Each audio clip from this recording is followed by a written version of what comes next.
Hello people, welcome back to Edumon tutorial series. I am Guru Renuka, instructor for the subject Elements of Electrical Engineering. In this session, we are going to study about the construction details of DC generator or DC motor. In short, construction details of DC machines. And then the types of armature winding, that is wave winding and lap winding. We will look at the applications too. Okay, now let's get going. In the previous lecture, we have studied about field system, right? So in this lecture, we'll study about armature core. This is the armature core, right? Okay. The armature core is keyed to the machine shaft and rotates between the field poles. Okay. The armature core rotates between field poles. The armature core consists of slotted soft iron laminations. These laminations are 0.4 to 0.6 millimeter thick. They consist of slotted soft iron laminations, and these laminations are stacked to form cylindrical core. That means they are placed on each other to form a cylindrical core. Okay. Just look at this pic. This is how they look. Okay. This is the tooth and these are the slots. Why are they laminated? These laminations are individually coated with thin insulating film, because when they are stacked due to electric contact, there are chances of eddy current losses, right? We don't want losses. So to reduce the eddy current loss, these laminations are individually coated with thin insulating film. Okay, we have seen the purpose. Why are they laminated? Then why are they slotted? They are slotted because the armature winding, okay, it has there are two purposes of slotting. First is it accommodates the armature winding and it provides mechanical security to the armature winding. And then by slotting, we are shortening the air gap for magnetic flux. That is, see here the magnetic flux passes from the pole through then air gap, then through this armature core, right? We have seen here pole pieces, air gap, armature, frame. So we also studied that the air gap should be short. We have to reduce it. So by slotting, we are shortening the air gap for magnetic flux between the pole face, and the armature teeth. Okay. Okay, we have seen how the armature core is designed. Now we will look at its purpose. The armature of a DC generator permits rotation for mechanical generator action.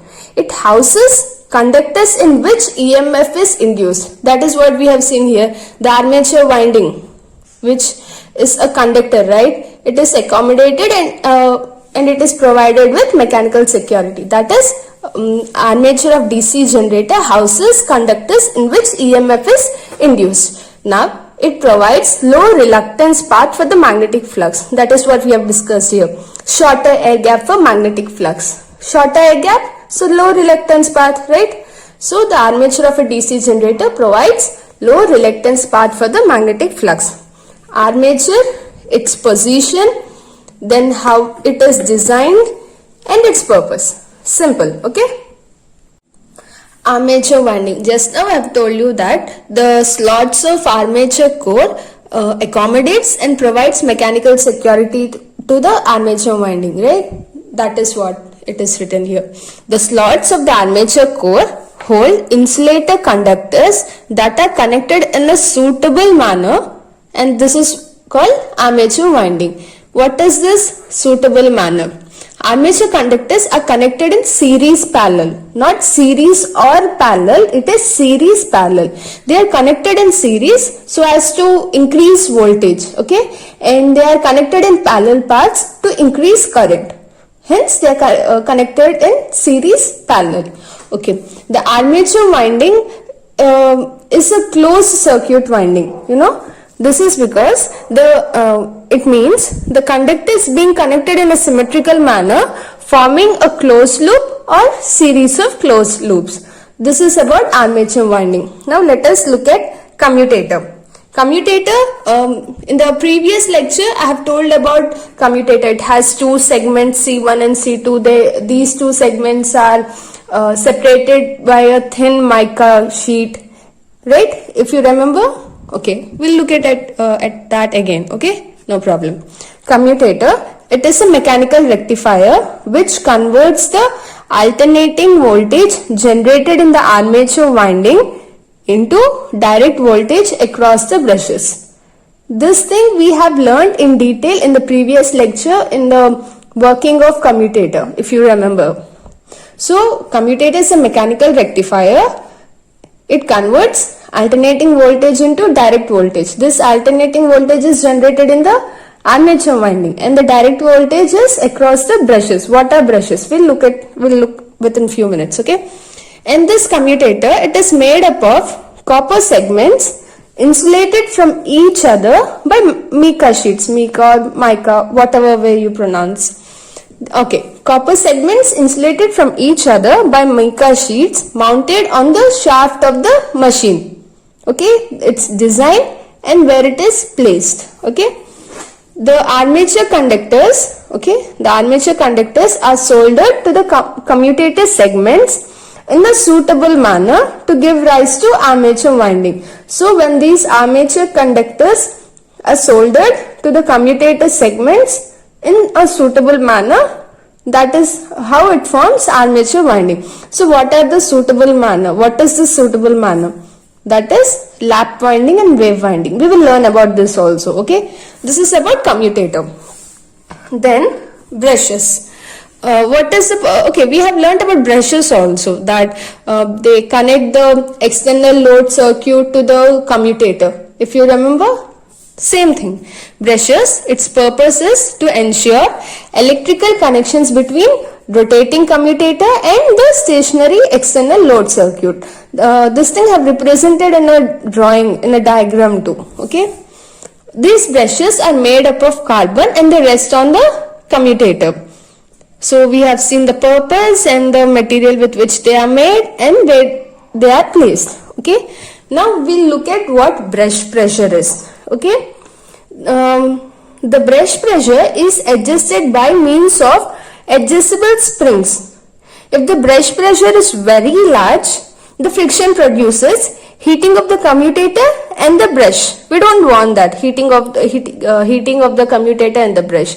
And if the brush pressure is too weak, the imperfect contact with the commutator may produce sparking. We don't want that too, right? So the brush pressure should be appropriate and they are maintained by adjustable springs. Now, so we have learnt about the 5 components of DC machines. They are field system, armature core, armature winding, commutator and brushes. Okay. Types of armature winding. In DC machines now, the armature winding is always drum type. The armature conductors, they are usually of the form of coils, and these coils are connected in series through the commutator segments so that the EMFs add to each other. Remember this wording, connected in series through the commutator segments. Armature winding are of 2 types, wave winding and lap winding. Now let us look at wave winding. Here, the armature coils are connected in series through the commutator segments and the arrangement is in such a way that the armature winding is divided into 2 parallel paths irrespective of the number of poles. Okay, poles. Okay, I will tell you what this parallel path means. Consider there are Z number of armature conductors and let the total armature current be IA. So, as there are Z number of armature conductors, Z by 2 number of armature conductors are connected in series and they are in one path, and the rest of the Z by 2 conductors are connected in series and they are in one path. These 2 paths are parallel. See here, Z by 2 conductors are in series, here Z by 2 conductors are in series and these 2 are connected in parallel. There are 2 paths. So each path has Z by 2 conductors. Okay, and so the current is also divided, right? So IA by 2. So to sum up simply, there are 2 parallel paths. there are two parallel paths irrespective of the number of poles. Okay, the parallel paths are 2, and each parallel path has Z by 2 conductors in series, and the EMF generated is EMF by parallel path, and the total armature current IA is 2 into current by parallel path. So remember these four points, important points. Now and this is how wave winding is connected. Okay, now we'll look at lap winding.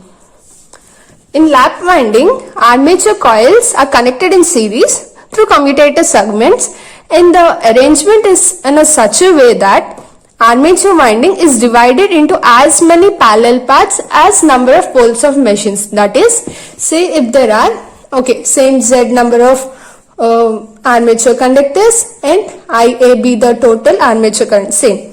Okay, and if the number of poles are P, here the number of poles are also P, but the number of parallel paths are 2. Here if the number of poles are P, then the number of parallel paths will also be P. That is what I have written here. So the armature winding is divided into as many parallel paths as number of poles of machine. So as the number of parallel paths are as the number of parallel paths are P, we are going to divide the conductors into P. So Z by P, total P. So each Z by P is connected in series, and these all paths are connected in parallel. See, here I have considered a number of poles to be 4. So there are 4 parallel paths. If the number of poles are P, then there would be P parallel paths. That is what it is written here. So so Z by P conductors are connected in series, and these all are connected in parallel, and the armature current flowing in each path is IA by P, where IA is the total armature current. So to sum up, there are as many parallel paths as the number of poles P of the machine, and each parallel path consists of Z by P conductors in series. Okay, and EMF generated is same, EMF by parallel path, and the total armature current IA is P into current by parallel path. Here it is 2 into current by parallel path. This is simple. If you learn one, you can compare both and you can easily get it. Wave winding and lap winding. So you got the difference, right? Now we will look at the applications. We have learnt about wave winding, lap winding. Now we will look at the applications of armature winding. In multipolar machines, that is, there are multiple poles. If Z be the number of armature conductors and P be the number of poles, then wave winding in a DC machine, in a multipolar machine, the wave winding has higher terminal voltage when compared to lap winding. That is because the former, that means the wave winding has more conductors in series, right? Wave winding has Z by 2 number of conductors in series, whereas lap winding has Z by P. So as wave winding has more conductors in series, the terminal voltage is high in wave winding. But due to more parallel paths, the current is high in lap winding when compared to the wave winding. In small machines, the current carrying capacity of the armature conductor is not so critical. So in order to achieve suitable voltage, wave windings are used. Okay, whereas in large machines, the suitable voltage can be can be easily obtained. So we use lap winding. So in small machines we use wave windings, in large machines we use lap windings. And in multipolar machines, for wave winding, terminal voltage is high, and for lap winding, current is high. Okay. In this session, we have learnt about the construction details and the components of DC machines, and also types of armature winding and the applications, right? So that's it for this lecture. We'll continue with EMF equation in the next lecture. Thank you guys.